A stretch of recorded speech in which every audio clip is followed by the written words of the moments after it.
issue of time on the table. John Greer Clark has what he often says, I wish we had the time to talk more about that, but to use our time together to the greatest advantage, allow me to redirect us back to your hearing issues. So again, how to respectfully kind of say, look, we don't have a lot of time for this, but I want to hear at least a glimpse of how you feel. And, you know, you're not psychologists, you're not therapists, but you do have a heck of a lot of psychological impact on your patients. And the interesting thing is that often, because you two are focusing on a third object, namely a hearing aid, an audiogram, when that happens, people tend to talk more intimately than if they talk face-to-face for a person. So I have heard this a lot. A patient says, listen, all of a sudden I started crying in my audiologist's office when she started showing me the hearing aid.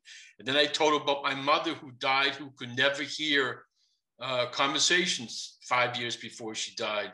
You know, Dr. Harvey, I never told you that, but I told her all this the other day. So again, you, by the context of your office visit, catalyze emotional stuff. And you, of course, know that because you've done this for a while.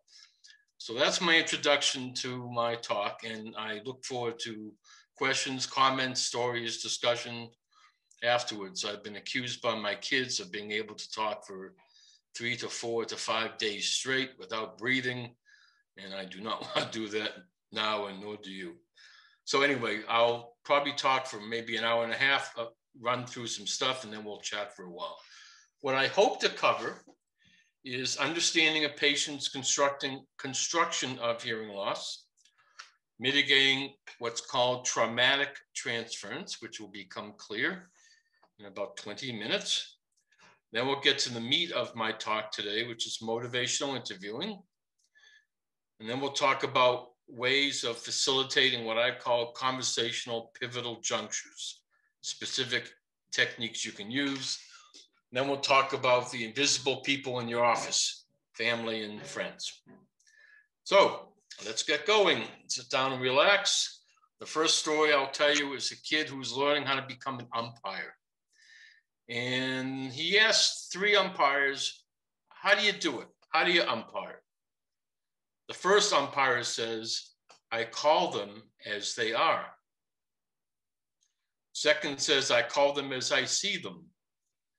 The third, they are as I see them.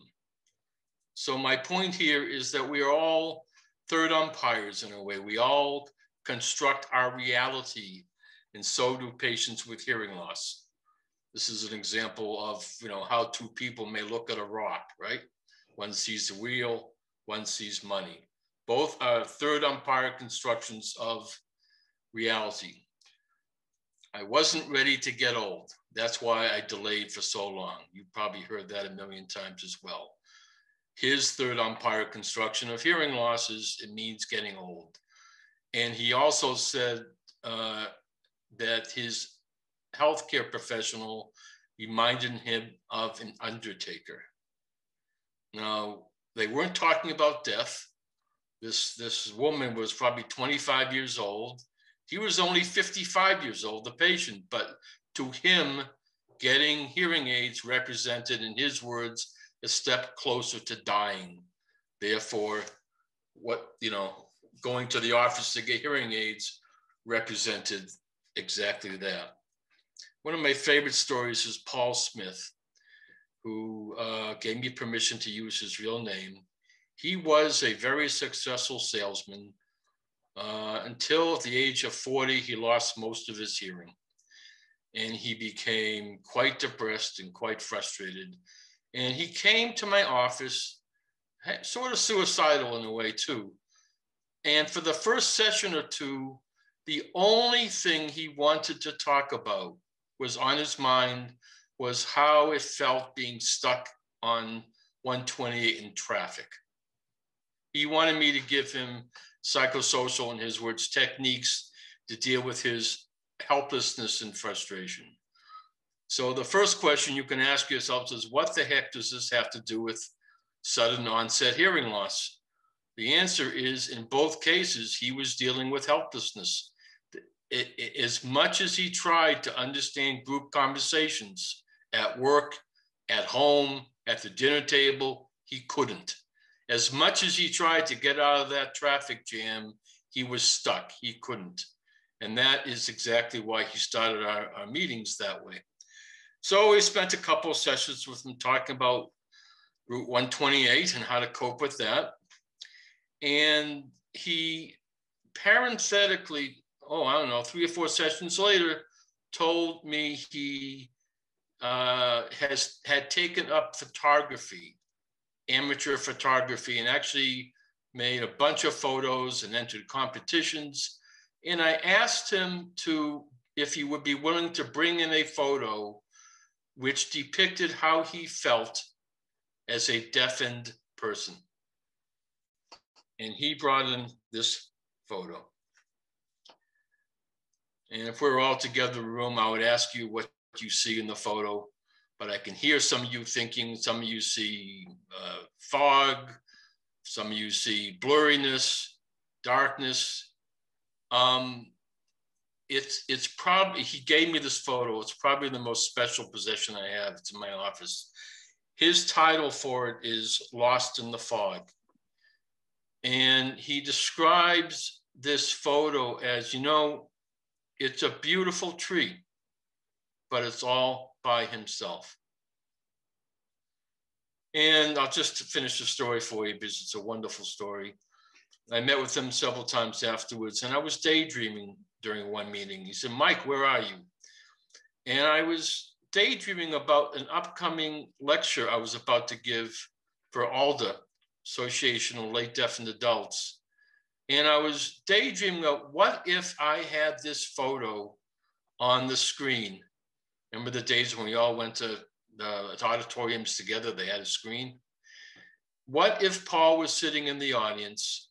What if Paul came up and did the presentation with me? What would that be like?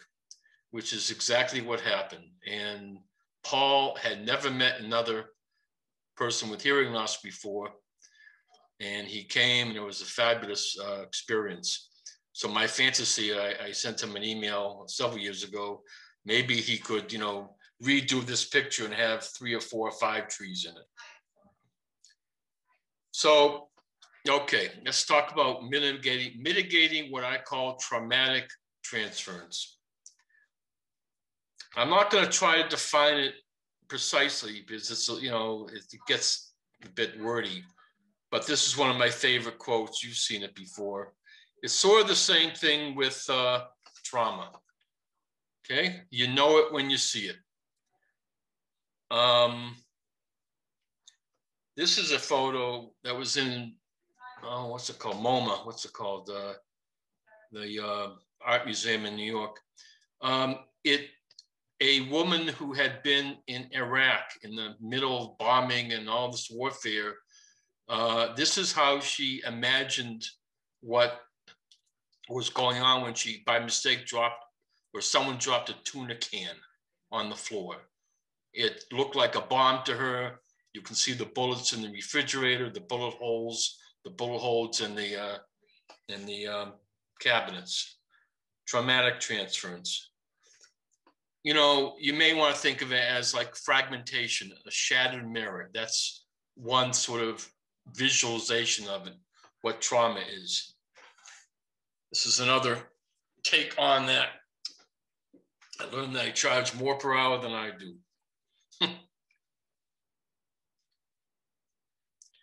So let's talk about the psychological dynamics of a health evaluation. There's no such thing as an evaluation because it triggers a bunch of emotions: loss, grieving, and anxiety. You've all heard of the white coat syndrome, all right? So let me read you one memory that Amy had, 50-year-old hard of hearing woman, about her audiologic evaluation. After a brief catch up on events, I'm seated in the dreaded booth and the door is shut. No matter how many times I've sat in this seat, I'm still uncomfortable. After all, it is a test, one for which I hopefully have studied properly. She smiled when she said that. She was half kidding, but it's also half serious in a way we'll talk about in a minute. My hands feel clammy when I grasp the push me button when I hear the tone. For that brief instant before the first note, I envision a scene from Alice in Wonderland when Alice has fallen down the rabbit hole and faced with a dilemma and a drink me potion. It's a scene based on trust before stepping into the unknown. It's always amazing to me how when we do an evaluation for the upteenth thousandth time over a period of years, ho hum, ho hum, ho hum, I've done this before, yet a patient who comes to our office has a completely different third umpire construction of reality, don't they, right? That's Amy. Sue, I asked Sue whether she thinks her pulse rate changes at the audiologist's office. She nodded her head quite quickly, so I asked why. He's very nice and supportive, she began. He tries to make me relax and to focus on the positive, but I feel defensive with him, like he's going to keep finding things wrong with me. Have you told him that? I knew the answer. Of course not. He probably already thinks I'm a basket case. Okay? These are examples of traumatic transference. The other one I'll share with you is this audiologist, this woman, probably about 55, had a hearing test 25 plus years ago. She will never forget, it's etched in her consciousness, when that well-meaning, compassionate audiologist asked, "You didn't hear that?" Now, obviously, she knew on a rational level, he needed to ask that question, hence the word hearing test. But she felt crappy. She felt defective. She felt ashamed. So a formal definition is, when someone's been traumatized, i.e. by hearing loss, and later is in a situation that reminds that person of the trauma, i.e. your office, the reaction often is traumatic transference. One transfers the emotions that were associated with an earlier trauma onto a present day situation that's perceived as similar. In the days when I used to go to what's called an airport, to go on what's called an airplane to a conference and not do this with my slippers on at my desk, I'll never forget when I went to Logan Airport early in the morning, 5 a.m., and I was walking to the gate outside, and I saw a woman sitting there at the bench alone, sort of just getting light. I'll never forget the terror in her eyes when she saw me look at her, okay? It's not difficult to imagine what the traumatic transference was about there. So that's what we're talking about.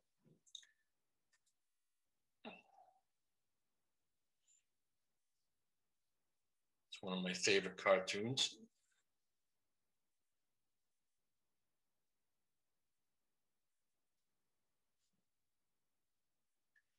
So the take-home point here is it causes shame.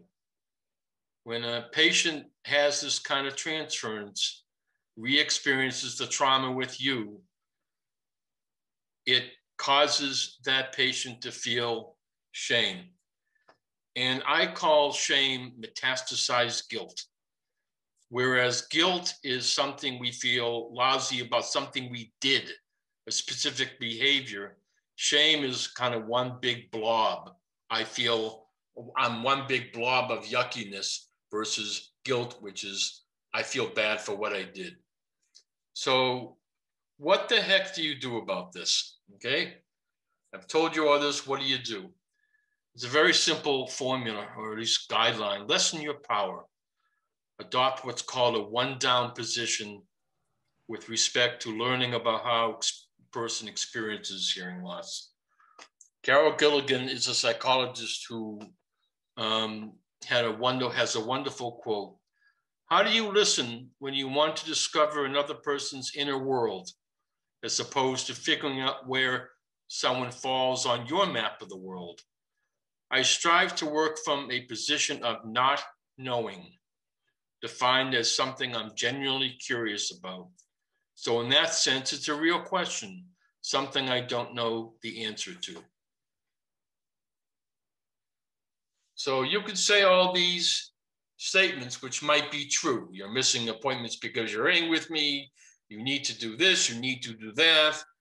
You have unresolved feelings about your mother. You wouldn't say that, I know, but your mother has unresolved feelings about you.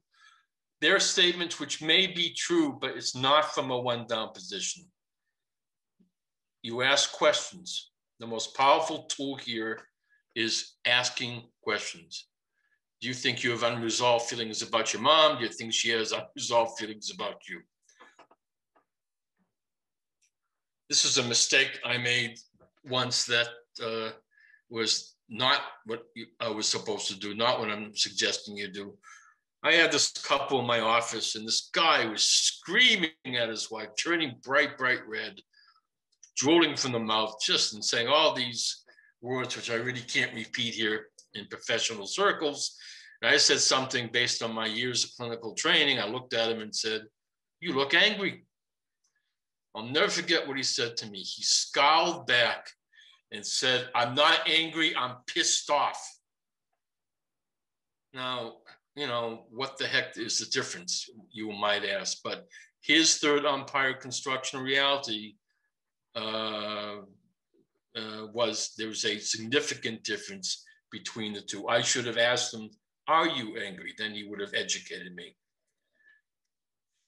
So this is one of my favorites. This is a great book. If any of you have read it, it's a very worthwhile book. It teaches all of us patients how to help doctors think more creatively.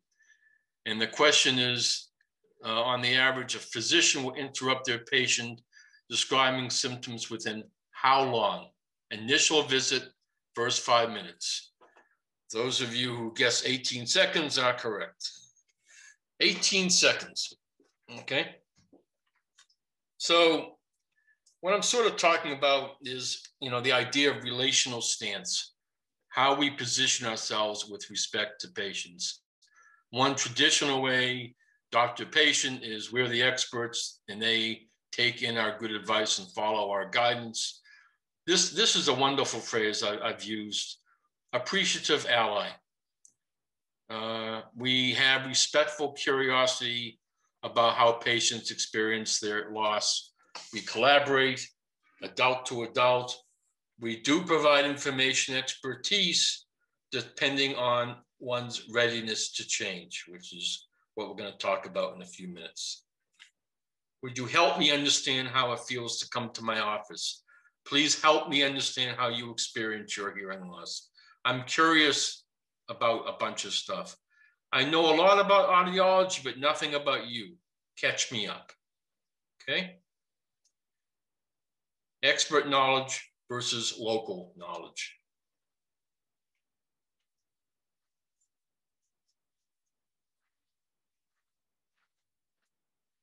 It's a fun slide.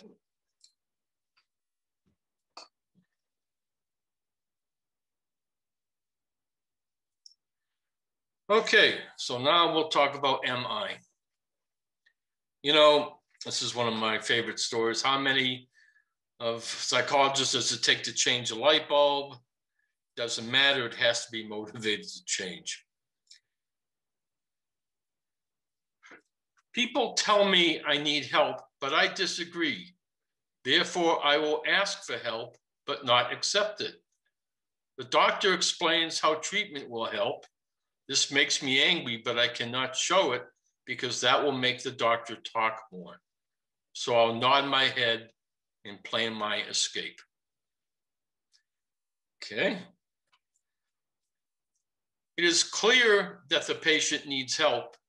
If I explain this thoroughly enough and convey my expertise, then the patient will trust me and accept my help. I know I'm succeeding at this because the patient is nodding in agreement.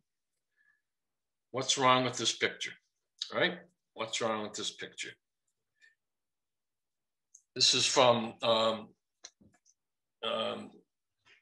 o'clock in English. Mr. Glenn steps out of the audiologist's office. He was given a great deal of information and can't remember most of it. What did the audiologist mean about the hearing graph? Something about fruit? He feels he's in no position to commit to a trial with hearing aids when he didn't even understand the process. Mr. Glenn decides to wait a couple of days and then phone to cancel out of the whole situation. He's quite disappointed because he really does want to hear better. Meanwhile, the audiologist closes the door behind the patient and feels a very satisfying feeling of a job well done. The patient was so calm during the whole appointment that he nodded in understanding as she explained the speech banana on his audiogram. He will surely do well with the adjustment process when he comes back for his hearing aids. 2 third umpire constructions of reality. So enter motivational interviewing, which is a directive, patient-centered counseling style for increasing intrinsic motivation by helping patients explore and resolve ambivalence.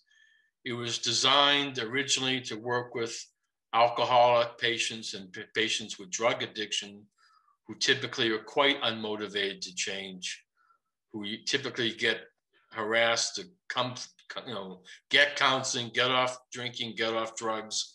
MI what sort of came out of how to help that kind of patient. Now, let's say quickly that sometimes, motivation finds you, okay? Sometimes you don't need, sometimes you can just tell somebody what to do and they'll do it, okay? People who are at a certain readiness to change will follow your good advice, and MI is unnecessary. But as you know, knowledge doesn't always change behavior. The Nile ain't just a river in Egypt. And all you folks know the above statistic probably in your sleeps, right? So that leads us to talk about stages of change. Pre-contemplation is when the patient denies the problem. Other people are mumbling, it's not my fault. Contemplation has to do with ambivalence. Determination is easy. The patient wants change and requests it. Action, the patient accepts the solution. Maintenance, the person practices strategies to maintain it. And then relapse, I have to find ways to keep using my hearing aid. Pre-treatment is the first 2 stages. So let me give you some examples of this. My wife thinks I need hearing aids. I love her to death, but she doesn't know what the hell she's talking about. She needs to learn to enunciate her words better, to speak more clearly. She's blaming my ears for her own shortcomings, just like her mother, who always blamed her father for everything. My hearing is just fine, thank you. What stage? Pre-contemplation. Another example of pre-contemplation.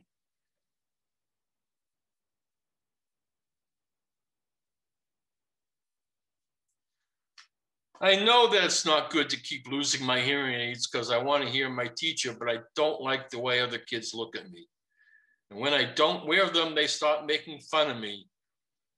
But then I get behind in class and my parents yell at me.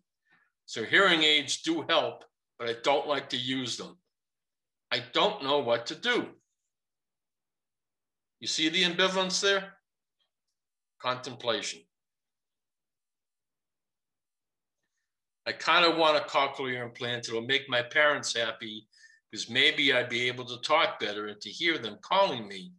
But yuck, drilling a hole in my head, I shouldn't have to change to please them. They should learn sign language to please me. But am I being selfish? Again, the ambivalence. Suddenly everything is clear. I don't know why or how this happened, but it doesn't matter because it's now so clear. In order to feel happy, fulfilled, et cetera, I need to go to many more webinars like this.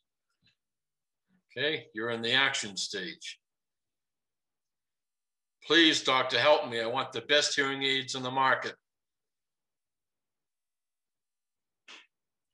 So the point here is it's so important to use different approaches depending on a patient's readiness to change. There's no one size fits all. To tell you the truth, my wife won't get off my back until I come here and get my hearing tested. She thinks I need hearing aids, but she overreacts. And again, to be honest, she's really beginning to piss me off. What do you think I should do? So if you tell that guy the truth, that your hearing test shows you would benefit from hearing aids, if you say that right away, thank you, doctor, don't call me, I'll call you, right? So advice during the for patients who are at the first couple stages in pre-treatment typically has the opposite effect. You know, if you've had the ardor in high school reading Shakespeare, particularly Romeo and Juliet, or recall what happened when, who was it, Juliet's parents or Romeo's parents said, don't see each other, right? If you don't remember anything from this talk, this is incredibly powerful and incredibly simple. We all need to and are requested to give advice. It's incredibly important to ask permission first. Many doctors are finally learning this. You know, I have some talk about your cholesterol, and I have concerns about the elevation of it. Is this a good time to talk to you about this? When the patient, if the patient says yes, then go and give the advice. If the patient says no, arrange a better time. This is a wonderful book by Atul Gawande, Being Mortal, Medicine and What Matters in the End. Ask, tell, ask. Ask what a patient wants to hear. Is this a good time? Tell the patient, ask what he or she understood. So again, all what we're sort of saying from the outset is avoid a wrestling match. You should, I don't want it. You'd be better off, things aren't half bad. Avoid a wrestling match. What would have happened had God taken a motivational interviewing course? Remember when he told them, don't touch that fruit? They were in the pre-contemplation stage. Now, I'm not sure about you, but when I'm nervous, I typically find myself using bigger words, talking too much to justify why I'm there. And that's exactly the wrong thing to do. Fire hose method, right? So, you know, the trick is here is to find some way to get the patient to say what the right course of action is, and then you piggyback on it. Because the more the patient uses change talk, the more likely it is that the patient will do what he or she is talking about. So avoid the writing reflex. This is sort of a fun YouTube about avoiding the writing reflex, which I think will work. So let me try it out here. It's just, there's all this pressure, you know? And sometimes it feels like it's right up on me. And I can just feel it, like literally feel it in my head. And it's relentless. And I don't know if it's going to stop. I mean, that's the thing that scares me the most, is that I don't know if it's ever going to stop. Yeah. Well, you do have a nail in your head. It's not about the nail.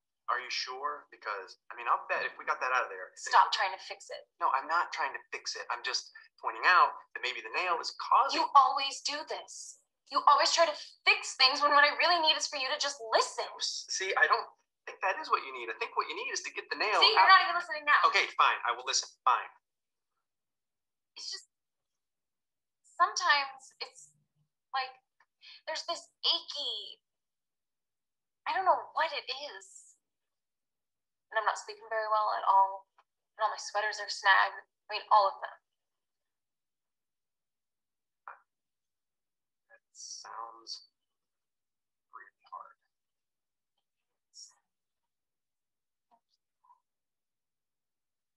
Ow! Oh, come on. If you would just Don't. things my way. Okay. I'm going to try to get back to my show here, and I don't know how to do that. Okay, I think I just did. Good. I hope I can see a couple of people. Did you hear that okay? Good, okay. So that's it's a wonderful, by the way, example of, the importance of validating someone's feelings, avoid giving undue advice. So let's run through sort of an example of avoiding the writing reflex versus reflective listening. This is after one guy did have a hearing test. My wife thinks I need hearing aids. Are you wondering about that as well? Nope. It would be embarrassing. I don't want to walk around with hardware in my ears.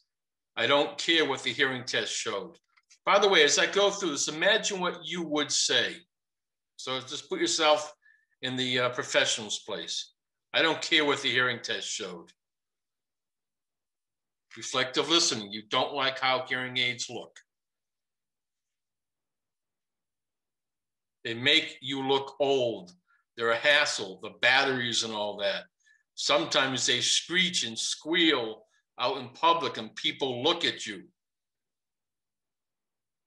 Again, reflecting on feelings. It's not about the nail. How does it feel in your head? Sounds like you hope you never have to wear them. You got that right, Doc. Okay, he feels understood. When people say that to us, it's gold. But probably sooner or later, I'll need them, but I'd rather be it later. Okay, what did the damn hearing test show? So again, once he felt understood, he now goes the next step. Well, there are some clear frequency ranges where you're not hearing as well, which must be what your wife was noticing. But it seems that there is something else going on besides aging. Have you been exposed to loud noises in your life? How recently? When I was younger, I used to go trap shooting. We didn't always use earplugs. Also, I rode motorcycles, still do, and they can be loud. You've been around loud noises when shooting and riding motorcycles, which you still do sometimes. What else? And I use some power tools like a chainsaw and a leaf blower. They're kind of loud. Right, and you don't always use hearing protection? I never do when I'm using tools. So he is resisting the temptation to give advice immediately, instead uses reflective listening and rolling with the resistance. Simply saying, it hasn't seemed important to you, but does it feel like kind of a hassle for you to use hearing protection when you use a loud tool? I guess I haven't really thought about it. It's not all that loud, is it? So now the patient is asking for information. Therefore, the audiologist provides it, as you can see, with the recommendation of the 80 decibel line. Well, it's not that big a deal, really. It's simple enough if it's important. This is what we're going to call change talk. So popping in earplugs is something that you could do if you thought it was important enough. Sure, I can do that. He verbalizes, I can do that, but not yet a commitment. Up to now, you didn't think it really matters that much. Or I wasn't worrying about it, didn't think about it. It sounds like not wearing hearing protection around loud noise that wasn't because of embarrassment so much as just not thinking about it not realizing it's important. Again, reflective listening. And then he says, right. But then he again, because he feels understood, engages in change talk. It would be worth it for you. Seems like a small price to pay. Sure, I'll do that. Well, while we're thinking about it together, can I ask you this? In what ways has your hearing loss been inconvenient for you? And then that ushers in open-ended questions to elicit change talk. So what MI is a framework, not just to listening to the patient, not just for validating the patient's feelings, but to elicit self-motivational statements or change talk from patients. Having to do with, I guess there's more of a problem than I thought, problem recognition, expression of concern, intention to change, and ability to change. So these are the 4 questions that are designed to elicit change talk. All right? Problem recognition, concern,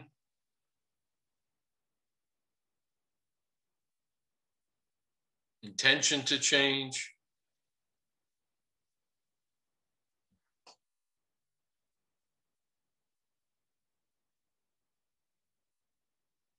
and ability.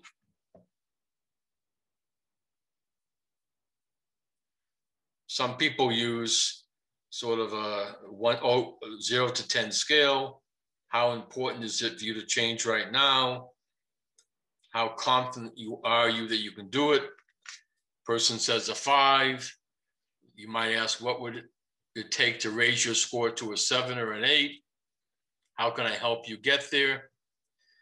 And the interesting thing is some of this can be done, ahead of time with a questionnaire, but there's some magic in talking about this face-to-face with you, because what happens is once the patient feels understood and accepted, that mitigates traumatic transference, increases rapport, and increases the likelihood that the patient will follow your good advice. So let's walk through another example. And again, have some fun with this, because imagine what you might say. Many of my friends avoid crowds and loud parties. Sure, I sometimes misunderstand what people are saying, but it's really no big deal. How would you respond to that? Well, this guy responds to the part in red. You notice that you misunderstand people sometimes. What else have you noticed when you're in crowds with a lot of background noise? This is to elicit problem recognition. I don't want hearing aids. I know it helps. There's a hearing aid doctor near my house, but I don't want to be dependent on technology. It's a crutch. When I went to an audiologist before, it made me uncomfortable. How would you respond to that?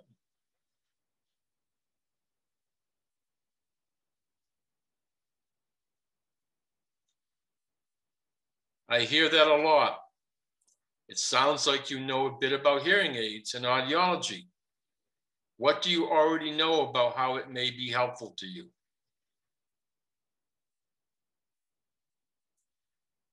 I see a lot of people just nodding their heads at parties, pretending that they understand.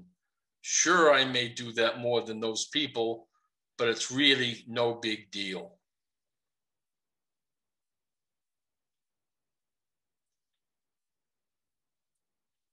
You have the sense that you're kind of winging it, passing more than others. How do you think that's affecting your quality of life? Okay, so he's getting the patient to verbalize this, and she does. One guy told me that I was stuck up because I didn't respond, but I couldn't understand what he was saying. So then he hung out with another girl. Damn. You missed out on hanging out with this guy? That couldn't have been a good feeling, huh? Would you like to talk about how you can change this a bit? Again, an invitation, you ask a question. I heard about directional microphones that connect to hearing aids, but I can't do that at a party. It looked too pathetic. You're right. There are hearing devices that would help, but you're worried about how it looks to others? Okay, so this is the dance. And you know, it looks so easy, sort of reflective listening, but let me play you. You can sit back and relax and kind of have a sort of a break. This is kind of a funny skit by Ray Romano about active listening. You might enjoy, I hope you enjoy this. Why did you do this, Allie? This is terrible. Oh, great. This is Michael's giraffe. He's crying now. Why did you do this? Cause. Cause is not an answer. Active listening. Ray, that doesn't work. It works. I just use on the worst kids in the neighborhood. Would you? Look at this. Look what she did. Try it. Try it. No, Ray. I'll do it. You want me to do it? No. Okay. Allie, let's talk about what you did. I don't want to talk. You're feeling angry? Reflect back. You're angry. Yes. Okay. But it's not okay to rip up toys when we're angry. Judgmental.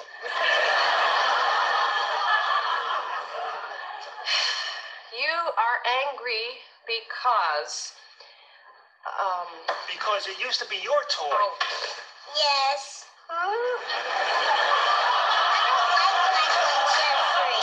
I see. You think that Mommy and Daddy pay too much attention to Michael and Jeffrey. Ray, okay, I was handling this. They get everything. Right, and you're upset because we gave them your old giraffe. I still liked it. But you weren't playing with it. But that doesn't matter, though, because it's still yours. And you're mad because we gave it to Michael without asking you, right? Right. Well, Mommy and Daddy made a mistake. And everybody makes mistakes, right, Mommy? Yes. You feel better now, Allie? Yes, can I have the giraffe? Well, it's broken, honey. I know, I want to try to fix it for Michael. Uh-huh.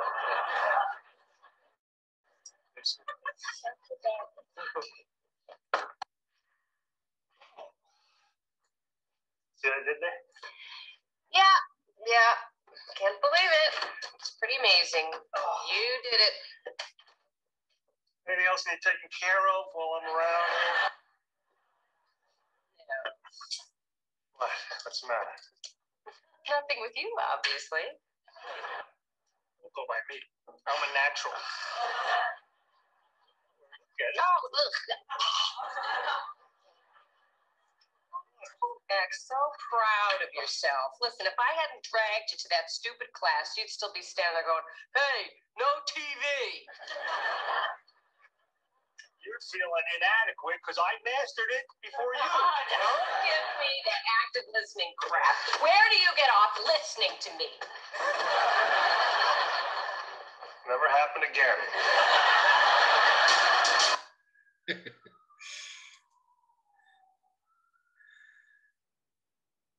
Okay.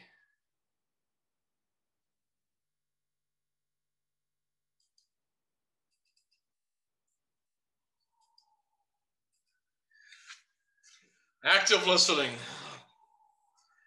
Okay, so now we'll talk about the A word, ambivalence. Wait a minute. I didn't ask for hearing aids. I asked for hearing aids, but I didn't want them. So I always laugh at myself when I quote Sigmund Freud because he said some pretty interesting, bizarre things. But one thing he did say, which has a lot of truth to it, is every decision has some level of ambivalence attached to it. In fact, you know, the word decide is kind of interesting. It literally means to kill an option, right? C-I-D-E, like homicide, to kill a human, D-E, either or. So when we decide to do something, we grieve a loss and we relish the gain, hence ambivalence. So, you know, change talk versus sustained talk. I want to change, but I don't want to change. I know I need hearing aids, but I just can't seem to do it. I want to hear better, but blah, blah, blah. I want to try hearing aids, but the new hearing aid technology looks great, but you've all heard this a million times. And as Nietzsche said, silence is poison. What you don't talk about can bite you in the you-know-where. It can hurt you. So how to talk about the elephant in the room. In one tool, which you actually can use as a questionnaire and talk about it, is what we call the decisional balance sheet. Benefits and costs of change versus no change. So I don't know how all of you decided to come to this workshop, but you might have had something that looked like this. Okay, the benefits of coming to this webinar, maybe I'll learn something, a break from paperwork, CEUs, the costs, some of it may be boring. In terms of this presentation, I never liked Mike Harvey much anyway. Paperwork only piles up and gets worse, right? The benefits of not coming, I'll catch up in paperwork, I'll get better night's sleep, don't have to be bored. The cost of not coming, maybe I'll miss out on something, maybe I'll get more, I need more CEUs, etc. So the point here is that it's a tool to elucidate ambivalence. Joan was an older woman with presbycusis and quite clearly needed hearing aids. And the benefits of getting hearing aids, the second quadrant, more involvement with family, she listened to music better, less fatigue. But what are the benefits of not getting hearing aids? She wanted to be with her husband, who was dead. And if she can't hear, she'll become more depressed, become more isolated, and it will increase the chances that she'll die soon and finally be with him.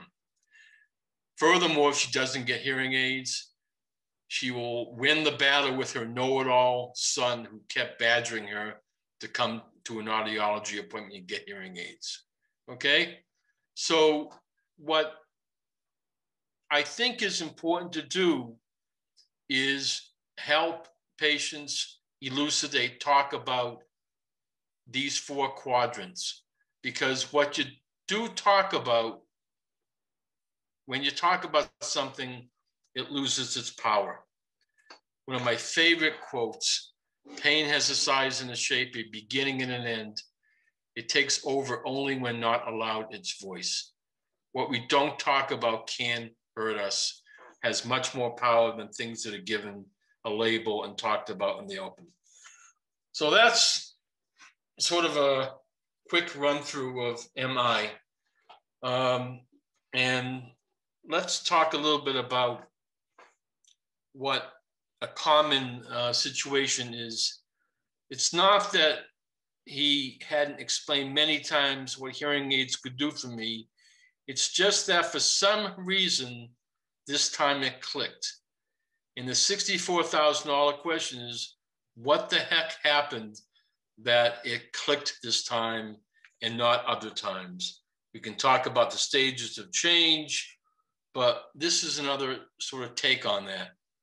After the audiologist explained all the stuff, the patient paused, gazed to the right and said, you know, I never thought of it that way. This is making sense. Then he nodded his head and looked upward. This is a moment, it's a very, very, very important moment called catharsis, spelled with a K.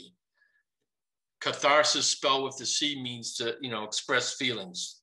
Catharsis in this context means the patient went somewhere. The patient was processing information.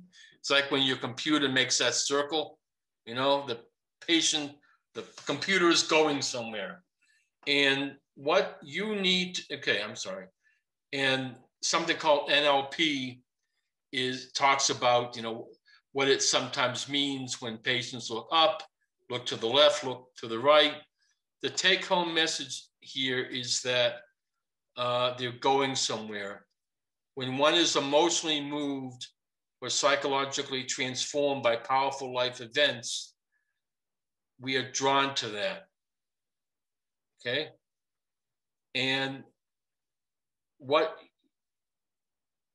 right? So this is the slide for that.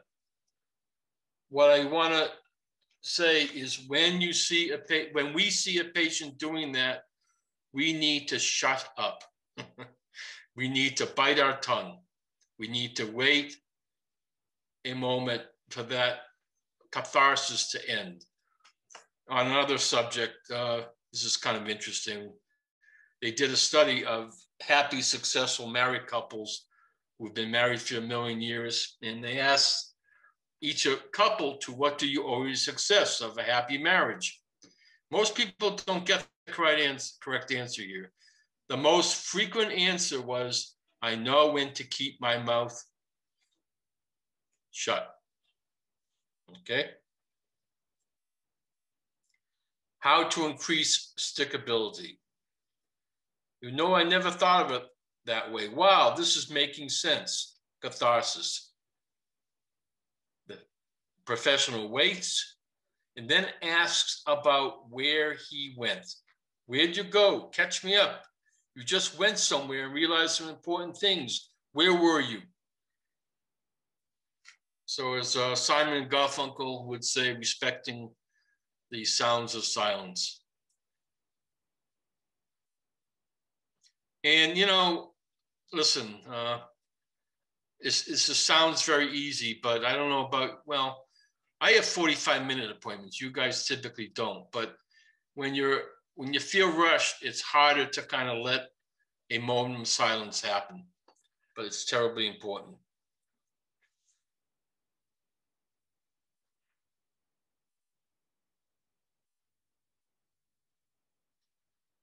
Let's talk about family and social networks.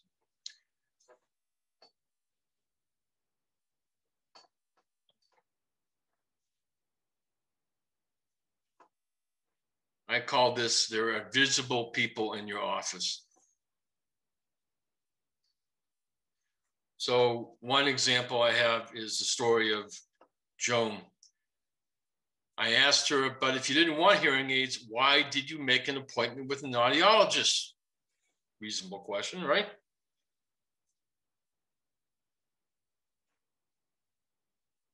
So this is the transcript of part of the consult. Audiologist asks, how can I help? I came for a hearing test and hearing aids. Would you tell me who referred you or knows that you came for a hearing test? So what he's doing is finding out who the invisible people are in the office. My son. Okay. Tell me about your son. A very important question. You may want to say, tell me in the limited time, just a very quick snapshot about your son. If you don't want to, sort of risk opening up a whole can of worms. But get to know who this invisible person is. Well, he's Mr. Know-it-all and has been badgering me to get hearing aids for years. Okay? You're getting an idea of what kind of landmines there are. I see. Who else is concerned about a possible hearing loss that you might have? Who else? What other invisible people are there? My daughter Janice and her husband Tom. And which of them, Mark, Janice, or Tom, would be most concerned if you did or did not get hearing aids? Now, this is what we're going to call circular questioning. I'll tell you about that in a minute, but you're finding out the dance of the participants, the relevant system, is what it's called. Who else is in the room that will influence your recommendations, okay? Who would be concerned if you did or didn't follow your advice? Definitely Mark. Janice and Tom are more compassionate. They, not Mark, they would understand that it's my decision. I see. And what would they do? So you need to kind of get an idea of what the dance will look like.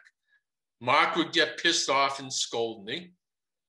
Janice would come to my defense, and they would fight. Then eventually, Tom would break it up. Now, many of you at this point, might be thinking, hey, this is way beyond my area of expertise or way beyond the hearing test audio consult. But again, it doesn't take much time, and it absolutely is a very important way to cut through resistance. So let me bookmark this a minute and tell you how this technique got invented. Then we'll continue with the transcript. This is a technique got invented by a group in Italy, and what they did is, a psychiatric group, is look at all the hundreds of people they treated who had anorexia, eating disorder, and they looked at all their failures of patients who did not follow their advice and did not get cured of their eating disorder. And what they found is the people who failed treatment, the therapist did not take into account those relative others that were intimately involved in the problem, although not physically present in the office. So they invented a technique called circular questioning, which I'm showing you as it applies to your work. So let's continue with where we are. Okay, so the audiologist gets idea of the dance. Whew, and how would all that affect you? I want no part of it, Jones says. I want out of this family. Mark can take his hearing aids and you know what. And frankly, since my husband died, life's not worth living anymore anyway. Okay, so you're getting an idea. He's getting an idea of who else is in the office. Mr. Know-it-all son Mark, Janice, Tom, and by the way, the patient's deceased husband. So one take-home message here, which I'm trying to sort of show in several examples. We'll go over one more later. Don't be in such a hurry to help. First, build rapport, understand the patient's internal landscape, third, umpire construction of hearing loss, not only the internal, but the external via circular questioning. And I won't go through all these. They're in your PowerPoint. You have all those in the handout. But these are the typical questions that you can ask, sometimes in a format before the meeting. Who referred you? Who knows about this? Who knows improvement? Who will be most pleased, least pleased? What the dance is around the relevant system. And what you need to do is connect with a helpful, what I call protagonist, the most powerful person in the system. I once gave a workshop on motivational interviewing for a group of hearing care professionals who were also reading a sales book by Neil Rockman.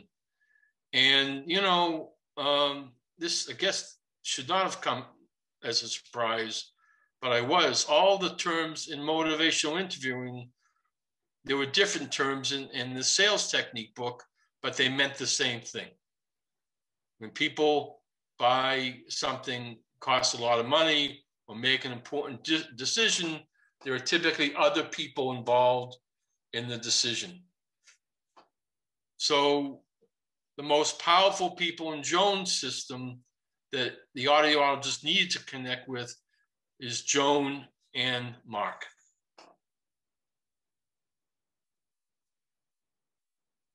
So Joan might say, I want no part of it. I want out of this family.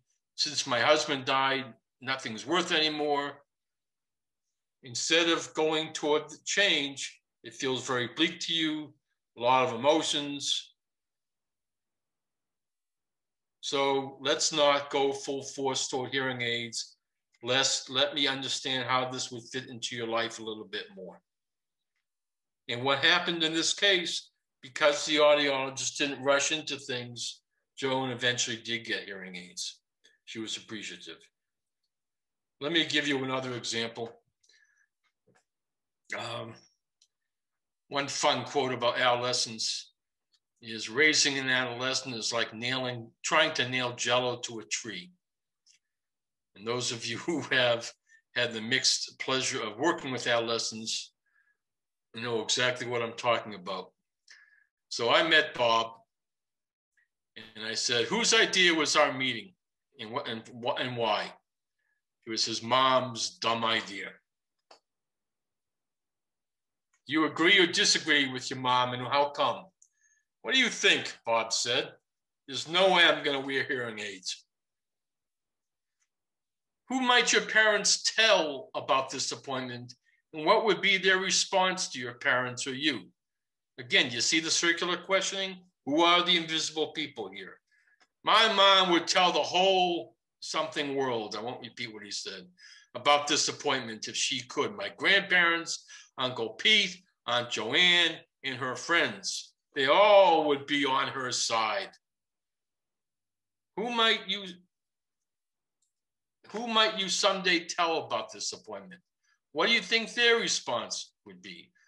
I'm not telling anyone that I came here. Well, okay, maybe I tell my best friend Jack, because I tell him everything. Well, that's a gold nugget. That's a possible protagonist. So let's track this a little bit.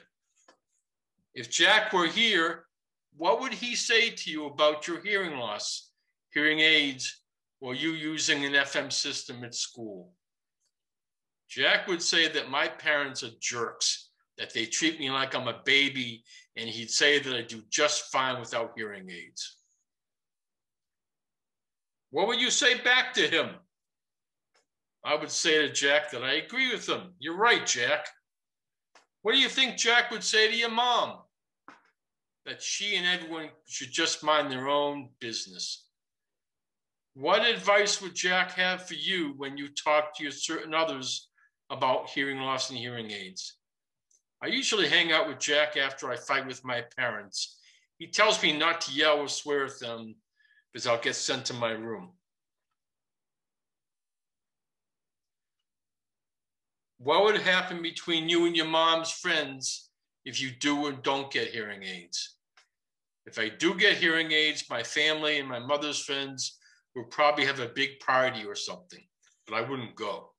If I don't get hearing aids, maybe my mother's friend sis would understand because she's cool and my father would be okay with it. We talk about sports a lot and he doesn't get involved in arguing with me like my mom does. Okay, so you get the idea of the dance, you get the idea of the cast of characters. If you as the healthcare professional, audiologist, who wanted to have certain people at the meeting, who should you invite? Stupid mother, opinionated Aunt Joanne, you invite Jack, okay? You'd invite his best friend, Jack. And what I did, I teamed up with the audiologist who was treating Bob. We came up with a list of questions with Bob and Jack that they would ask you, okay? And these are the list of questions that Bob and Jack both came up with. They presented them to the audiologist at the office. And once the doctor established rapport with the protagonist, things were much, much easier. There was much greater adherence to change. So listen, I have no idea if you guys were falling asleep during this or interested, because I can't see you. But we have 45 minutes for some questions, for some comments, for some stories. And I think I'll just say two more things to you, and then I will stop sharing my screen. And I really would be grateful for any kind of feedback or questions or concerns you have. But what I want to say before I finally shut up is, many people, when I give this talk, they're kind of how I feel when I'm trying to learn bridge, which is a whole other story. I feel so intimidated with all the rules and the do's and don'ts. And I say, oh my God, I'm going to screw this up somehow. It doesn't almost matter what you say. If you say the right thing, what matters is the appreciative ally part. I've had people say, I'm learning this new technique. Can I try it with you? It's called motivational interviewing. Again, all that sort of you saying to a patient, this is kind of new to me. I need to, I may be a bit rough at this. I'm very good at my craft, hearing aids, hearing tests, but this is new. It decreases how much you intimidate the patient, even though you're not trying to. In other words, the traumatic transference. What I do as an artist is take an ordinary object, like a lamppost, and by urinating on it, transform it into something that is uniquely my own. It's kind of a fun quote. Okay, now comes the fun part for me. I'm going to stop sharing my screen, and I would welcome discussion. Please, who wants to begin?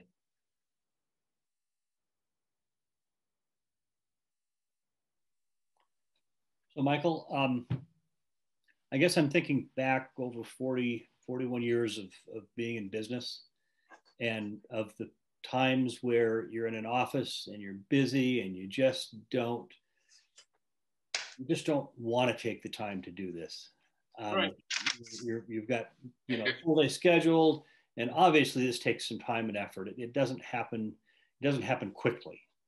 So I guess there are probably a whole host of people that I haven't been able to help because I haven't taken the time.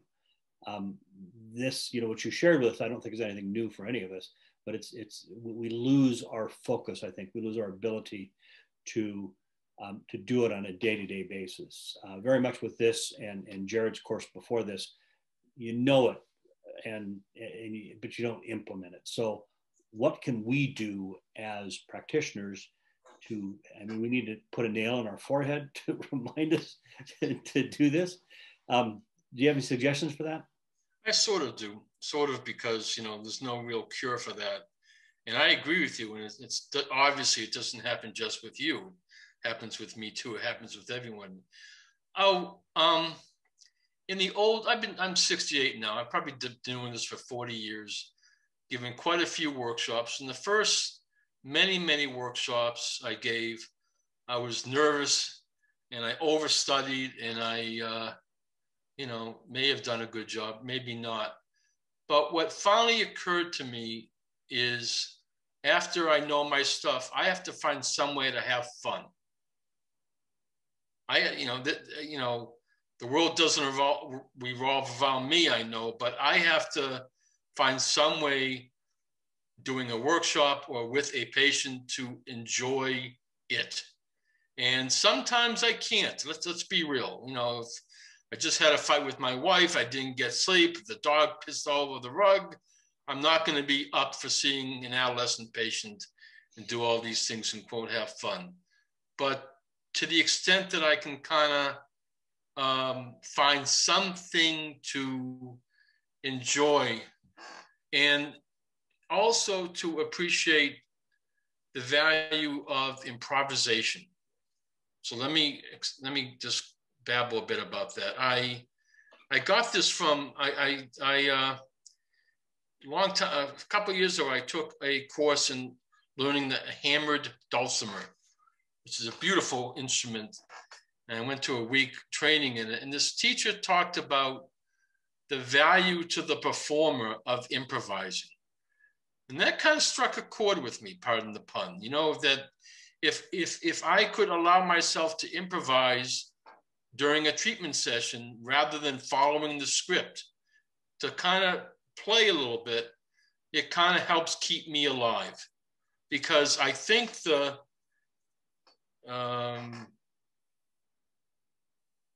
tendency for anybody, all of us, frankly, no matter what profession we're in, is, you know, ho-hum, I've done this a million times. I know where this is going. I can't wait to have dinner. I have to pee. I have to make a phone call. Let's get this over with. So I'd be very curious to hear other people's guidance with this, because everyone, we've all been there, but at least in a personal way, you know, to allow yourself, number one, to have fun, and also to acknowledge the anxiety that we're doing something that's not, you know, etched in our mind in a kind of rote way. So I guess okay, well, go ahead. I guess what I'm hearing is that you like to make a game of it sometimes. Yeah, a game. Not a competitive game, obviously, but something that's fun. You know, and look at, you know, I'd love to say, you know, if I said I do this all the time, you quite rightly accuse me of lying. So I won't say that. I remember, however, once working with a person who was a professed neo-Nazi, and I could not work with him. I could not find a way to have fun with that. So I referred him somewhere else. So we can't always do this for a bunch of reasons, but yeah, to kind of, it's the, as a metaphor, you've all heard this when we used to fly airplanes, which we'll do again soon. Then the flight attendant gets up there and says, if you're with a child and the oxygen mask comes down because of low flight pressure, give yourself oxygen first before you give the child oxygen, because if you don't, you'll pass out and be no good to anybody. So yeah, this is kind of a version of giving yourself oxygen first. Thank you. Anyone else have some guidance here? Because this is such an important piece of this. We've all been there. I'll chip in here. The secret, I think, most of us have a tendency to forget, is just one word, and that is listen. We can ask all the questions, but if we don't give ourselves time to listen to the answers, it's not going to help anybody. With a background in psychology myself, I looked at it as, okay, you've got psychology, you've got business. What else can we do? Maybe a class in English, in writing, composition. But in dealing with the patient, I can't count how many of them have come in to me as somebody that listened. And one patient, his wife died. Another patient, her husband died. They were neighbors. The kids grew up together. They ended up hooking up. They would stop in and say, oh, yes, we're off to Branson again. You know, that we get in that motor home and it just knows where to go. Well, she died of cancer. Second wife for him to lose. And he's in my office. The tears are rolling. That's just, I was there to listen. I was his shoulder to lean on during that moment. And it wasn't that, you know, I did a spectacular job in fitting hearing aids for them. They were happy with that, but I was their friend. I was their somebody to lean on in those moments of pure anguish for him. And he's sitting there saying, it's just not fair to lose two. And it wasn't long before he was gone as well. These are the people that I miss, that I think of frequently. But it was that ability to just take a few minutes, even though you've got a backed up schedule. Others will wait. You may end up not getting a lunch hour because of it, but taking that few minutes to listen is sorely appreciated. Thank you so much. I want to play devil's advocate just a minute, because I hear this all the time. but we're not therapists. I'm not doing therapy. This is beyond the scope of practice. What do you say to that? It isn't a matter of therapy. It is a matter of putting yourself in their shoes. How are they feeling, and understanding how they're feeling. It's not a matter of therapy. It's a matter of being there as a friend. And we have so many people that we have befriended in our careers. Yeah. Rick, you said 44 years. I've got 44 years. You're 68. Michael, I'm 68. We're all in that neighborhood. And the longer we're in this business, the more we're going to be into that position where we're going to be their friend and to somebody that they can lean on and rely on for the moments of help. Well, Gus, you just hit the nail literally on the head. I tell people this every week. I'm not going anywhere. I'm your neighbor. You know, I live around the corner from you. I have two 97-year-old patients that I literally do all their errands, their grocery shopping, their library, their post office, their pharmacy. You know, who's going to do that in this community? So, you know, I just tell them, I'm your neighbor, I'm your friend. Yeah. I'm here. And just to piggyback on that is it's thoroughly, it amazes me still, but doesn't surprise me, the transformative power that you have to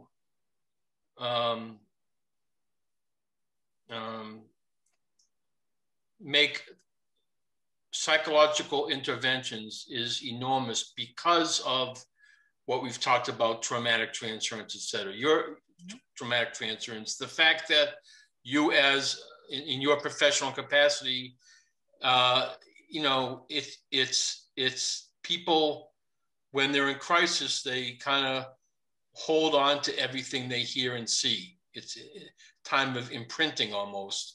And it's quite amazing to me, right? What you're saying is, you know, what's the famous quote, Maya Angelou, they may forget what you said, but they will never forget how you made them feel. Thank you so much for that. What keeps coming to mind for me is if you haven't seen the movie Patch Adams, and I texted Connie about it while you were speaking, in my opinion, one of Robin Williams' best movies. But he, you know, it says that our opportunity and our responsibility is to treat the patient who has the disease, not the disease the patient has.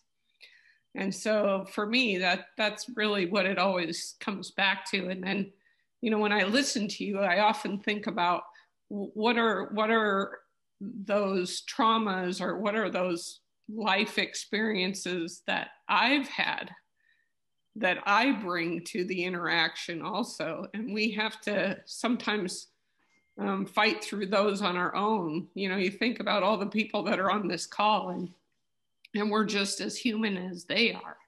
And so do my own experiences influence how I'm able to meet people, I guess, where they are at the time, right? And so how do I work on myself so that I'm better able to be present and be helpful to those people? Because the hearing aids to me are just the tool, right? For us, that's the tool that we use to improve upon the problem. But if they don't give us the opportunity to do it, then it isn't of much good. Absolutely. I'll tell you, if I may go off on a quick tangent, then I'd love some more comments. Oh God, 20 years ago, maybe, give or take. When you pass 65, it's either 20 or 25 or 30, you know, your time does weird things. But I forgot his name, but I got a call to give the keynote address to what was then called the Academy of Dispensing Audiologists. And the audiologist called me and said, would you like to give the keynote address next year in a place called Bermuda? So I waited, 10 seconds to appear somewhat professional and say, yeah, I guess so. I'd love to. And the title of my talk was The Transformative Power of an Audiology Visit. And it's like I'll make this short. When I met Will, met him a couple of times with my wife and his wife. His father had just died. I asked Will, how you doing? Yeah, fine. He was old. Okay. Then we took a canoe trip. He was in front, I was in the back. We were both focusing on the water. And then he started to talk. He started to cry. He told me all about his father and him. Then after the canoe trip, when we were both focusing on each other, it was like a switch went off again. Two people chopping wood together, people getting their hair done, they focused on their hair. Emotional stuff happens then, right? It facilitates the abreaction of feelings, whatever, and for hearing aids, or the audiogram is one common focus that you and the patient have, which then ushers in, sets the stage for some of what you're describing, some of the incredible psychological healing experiential stuff that is quite beyond you diagnosing and treating the hearing loss. Thank you.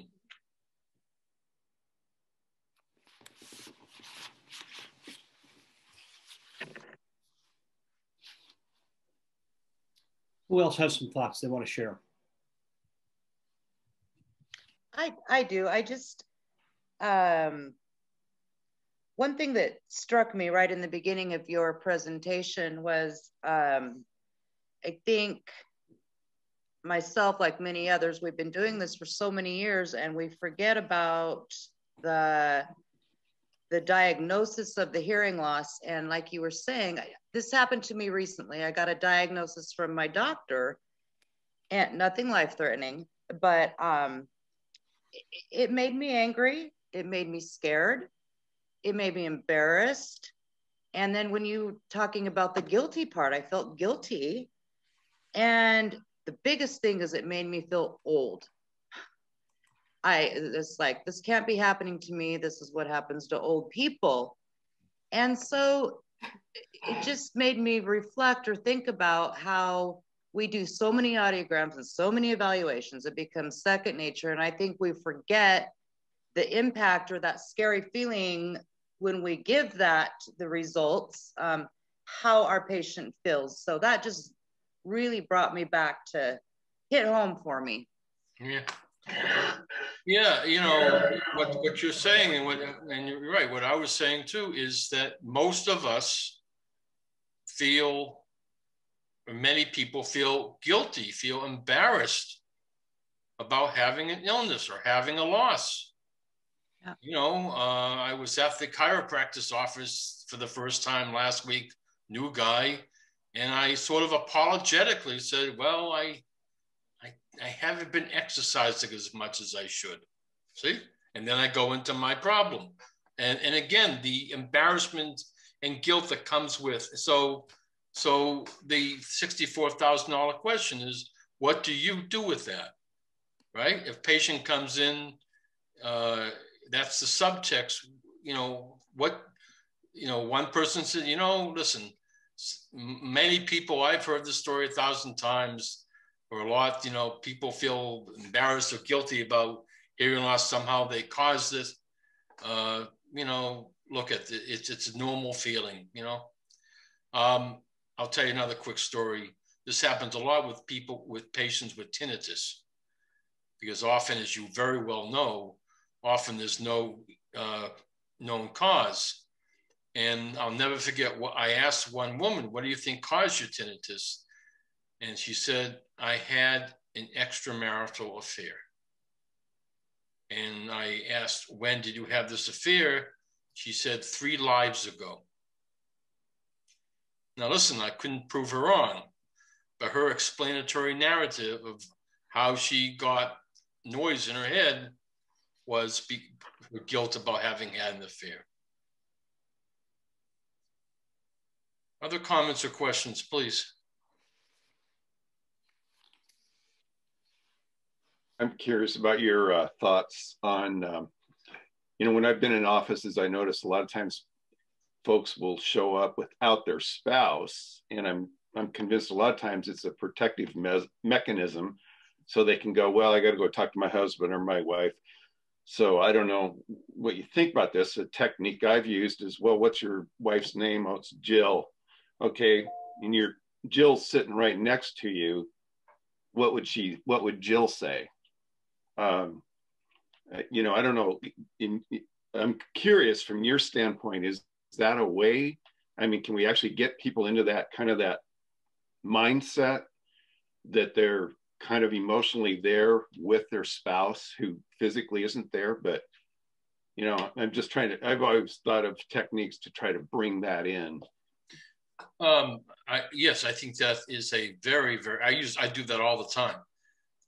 What would your spouse say? What would your son say? What would your father say? And what would you say back to him or her? Mm-hmm. I ask people if you had somebody who was helping you through this, losing your hearing or whatever, who might that be?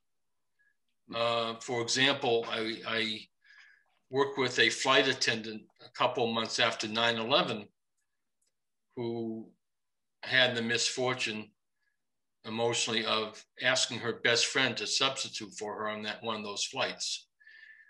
And poor woman, for the 3 months afterwards, had nightmares of bodies coming through the window and all this stuff. And she woke up in the middle of the night all alone, quite terrified. Hadn't been to therapy since she was 12 years old, and because her mother passed away. So I asked this woman, when you wake up at night, afraid and alone, do you talk to your mother? And she gave me a scowl and said, Dr. Harvey, I told you my mother died when I was 12. I said, yes, Mrs. Smith, but my question is, do you talk to your mother? And she eventually started talking to her mother, and her mother talked back to her in her head, and she felt less alone. So yeah, I mean, it's incredibly powerful and fun too. People typically enjoy it, by the way.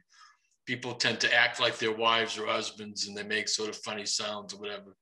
But to bring the imaginary people in your office in an empty chair, to bring fictional characters in your office, I don't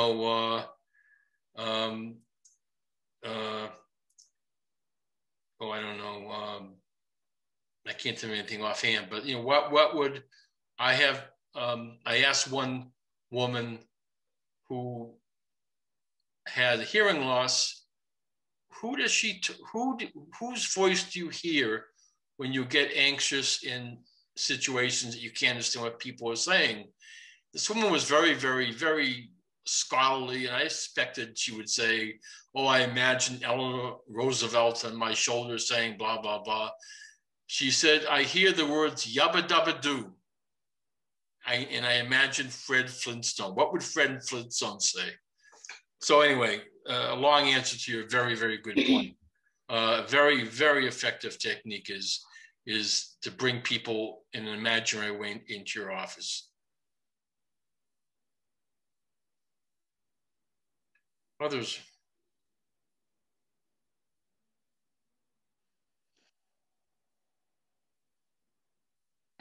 Michael, actually, I tend to try to ask for companions to come to appointments.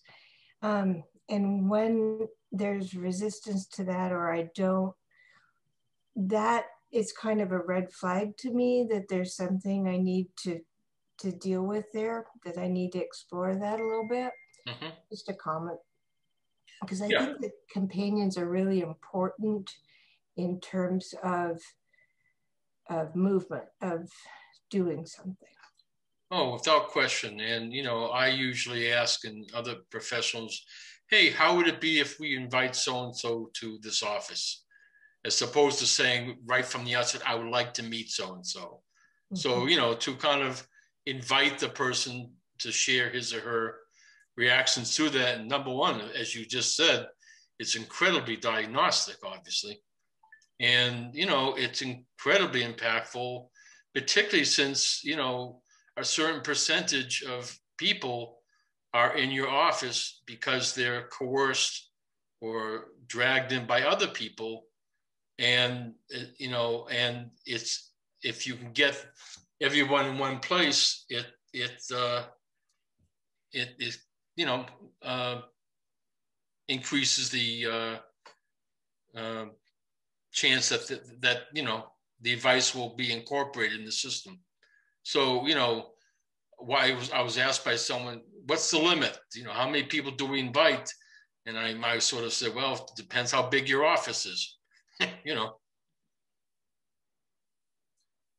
it has to do with this idea that you know, when a person makes some change, other people notice it and react to it either positively or negatively, and that influences the patient's ability to sustain the change, right? So I think that's a good point. I think the other thing is oftentimes when I ask somebody why they're in my office, the first answer I get may not be the truth. And so often it can be what they think I want to hear or what they think they should say versus what they really want to say. Mm-hmm. And I think we have to be aware of that potential. And so, you know, the whole thing about active listening and asking clarifying questions to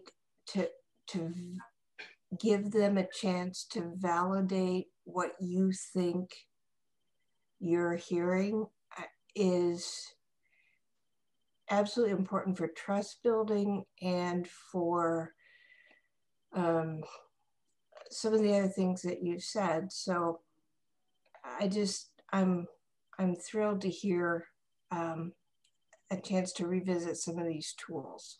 Thank you. I'm curious, do other people have that sort of experience of, you know, the first thing a patient says, why you hear it may not or often is not the complete true answer, and what you do about that? I'm curious about other people's. Mm-hmm. Anybody? I see his head nods, but please elaborate if you could.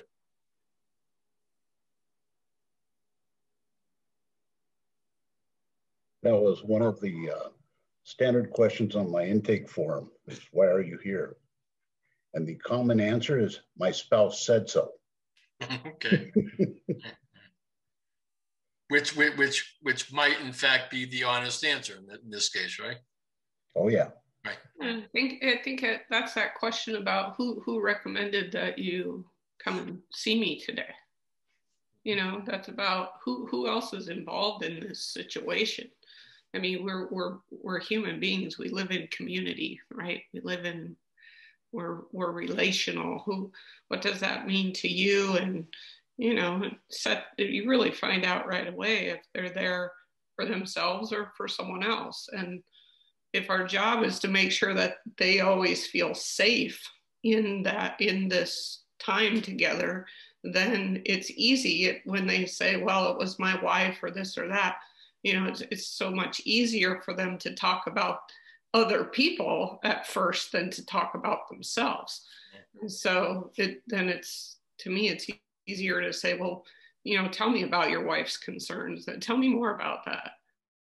And so, you know, that it's easier for them to say, well, you know, she this and she that, and then you can make a more gradual transition, I guess you'd say, to it being about them.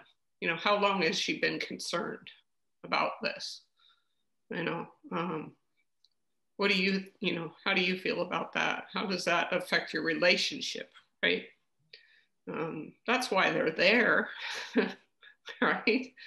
They're there because the relationship, you know, is struggling. So,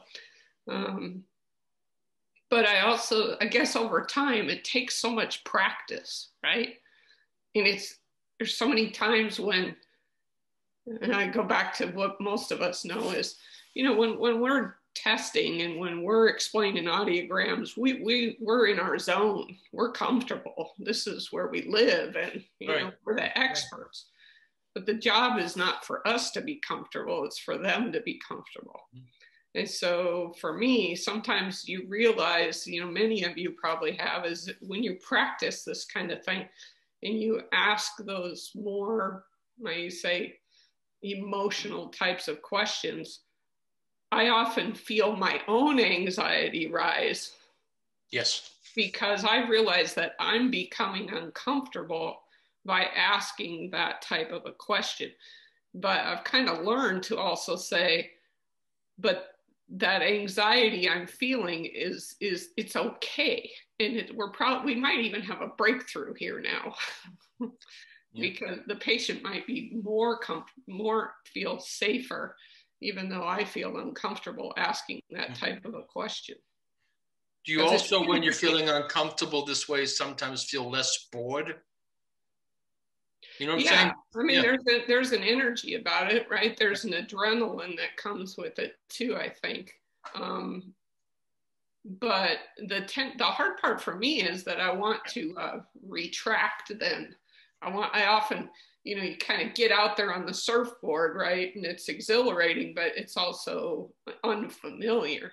So the tendency is to want to pull back right away, back to more of what I'm comfortable with, which is talking about hearing aids, which is not where decisions live, in my opinion. It's not where it's at. So for me, it's an ongoing struggle, and takes a lot of effort to get better at it. But I see it as a challenge to make them more comfortable. It's my challenge to find their, whatever it is that's going to click them in. It's my challenge. And I kind of see it kind of in a way you touched on, kind of like a game, almost like, let me try to get in their head and figure out what it is that's going on. And I don't know if it's just because I was a young, naive 15-year-old when I started working chairside in a dentist's office who wasn't afraid of a dentist. And I didn't know anything about it except I had the gift of gab. And so I would sit in there and waiting for the dentist to come back in, sit there and chit-chat them up. And I learned real quickly how to kind of get them comfortable to where they didn't want to climb the walls. And I've used that, I think, now in this business to bring them in, make them comfortable, make them think that, hey, I'm just going to see my neighbor. So I've used it to my advantage in that way. And I didn't even know I was doing it until I heard your talk. I'm not sure if that'll help you do it less or more, but that's very funny. It's helping. I kind of feel like Becky too, as I've kind of put that same personal thing with my patients, is I just become their friend as quick as possible, asking stuff about their family, and and a lot of times even in the health intake, you start finding out a lot about them and their family and their anxieties about anything about their health. But I've just gotten to be their friends and just love on them and go beyond. We might be talking about all their hobbies and activities, and we might find something that we have in common. And anyway, that's why I look forward to coming to work every day and just loving on these people. Well put. Thank you. Thank you. Other reactions to this, please. Yeah. I was just going to share something to the point about how they don't always tell you the truth when they first come in. They'll tell you something superficial, and joke about it, and you move on. And then as you're kind of getting more information, they just all of a sudden throw a bombshell that they were recently diagnosed with a terminal illness and they can't hear the doctor and they're scared. And all of a sudden you become someone that's going to help them navigate through this really hard time. And all of a sudden they trust you. And that just takes a little time to get to that point sometimes. And that's when it feels really amazing to be trusted. I'm sure that you guys experience that all the time, but that's the part that always amazes me. Mm-hmm. And that what I have also heard from many of you over the years is how that enriches your life. You know, it's not only you helping somebody hear better. Quite the contrary. It's what you've just mentioned in terms of, you know, what is it like to be human? What is it like to deal with loss? Right? Yeah. Yeah. Yeah.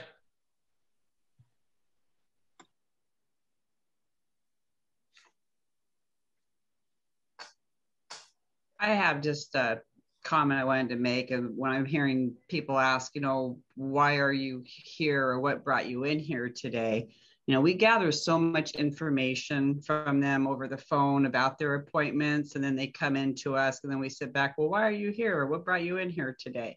You know, that information is already gathered. And if I was like going to a car lot or to look for a bed in a bed place, well, why are you here today? So I guess I'm going on with the assumption basis that they know that they have a hearing loss, and we're going to help them and explain to them what we can do to help them hear better. I would just feel uncomfortable about asking my clients, you know, why are you here today, or what brought you in here today? Well, you know, it depends on people's comfort level, but you know, I can only tell you that what I hear and what other people tell me is often people come to your office saying they want help with hearing, but it's not about that at all. You know, and or it's maybe I do, but we have to do a few things first with each other to see if I could trust you, or to see if you really care about me. And then we'll get to my hearing. I asked this one woman who went to several professionals, why did you finally choose this one to help you hear better? And she said, I'll never forget her answer. She said, she was the first person to ask me how I felt about a bunch of things, and who really seemed to want to hear my answer. You know, and that, so it's a complicated business, isn't it? It's multi-leveled. This is my first time with Tri-State, and I just think it's fantastic with all of you people on here, or not all you people, but with everyone. I just think it's great, a lot of great information. One thing that I have found, especially during last year, that was really kind of a depressing time for everyone. But I found that just getting out of my own head, getting away from all negativity, news, social media, cut myself off all of that, and just focusing more on the patient and treating everybody like they're my family member, and just trying to be genuine and loving on them, because most of these people are so alone.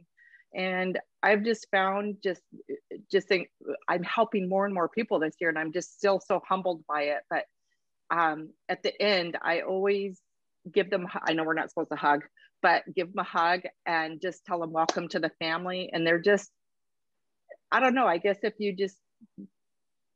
I don't really know what to say. It's just, I'm still so humbled by it. But yeah, a lot of great information today. So I appreciate you guys. Yeah. You know, you bring up COVID, which we haven't even talked about, but, you know, bringing up something about COVID, God, we've gone through a hell of a year, haven't we? Is an incredible leveler. It's a way of kind of, you know, appreciative ally, kind of equalizing the relationship, because, you know, it's a commonality with a patient that can go a long way when you acknowledge it. So Dr. Harvey, we really appreciate the time that you spent with us. I'd like to ask for a couple more minutes of your time. We have assessments that we need to fill out in order for us to receive credit for all the courses. And I'd like to, and we have just 3 short questions. I don't know if you've seen the assessment or not, but if I can I go through the questions with you and make sure that we're all answering them correctly so that we can get credit? You certainly can. Okay, so the first question we have in the assessment is types of self-motivation statements that an audiologist can elicit does not include, and I'm guessing the patient's spiritual belief. There's 5, but the does not would be the spiritual belief. Am I correct in that? Correct. One for one so far. Yeah. Motivational interviewing helps the audiologist manage a patient's, and there's quite a few things in here, but my guess is the correct answer would be level of ambivalence about getting hearing aids. You are correct. 2 for 2 so far. 2 for 2.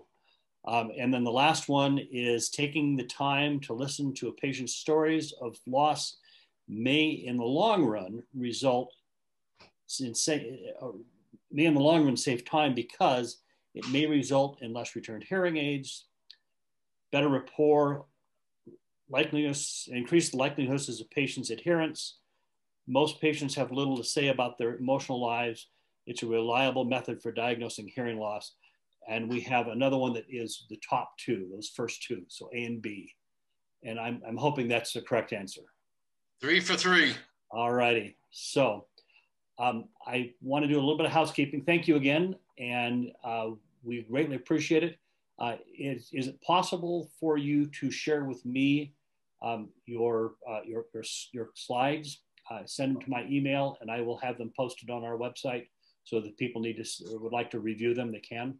Of course, I think I already did, but I'll do it again just to make sure. If you already have, I had 10 speakers and I don't remember who sent and who hasn't, but I think you have. So I would appreciate that. And I also want to say that I'm available. My email is on the PowerPoints. I would love to have a dialogue with anyone who wants to share some issues or any kind of consultation. It'd be my pleasure. It's what I enjoy doing. Great, appreciate that. And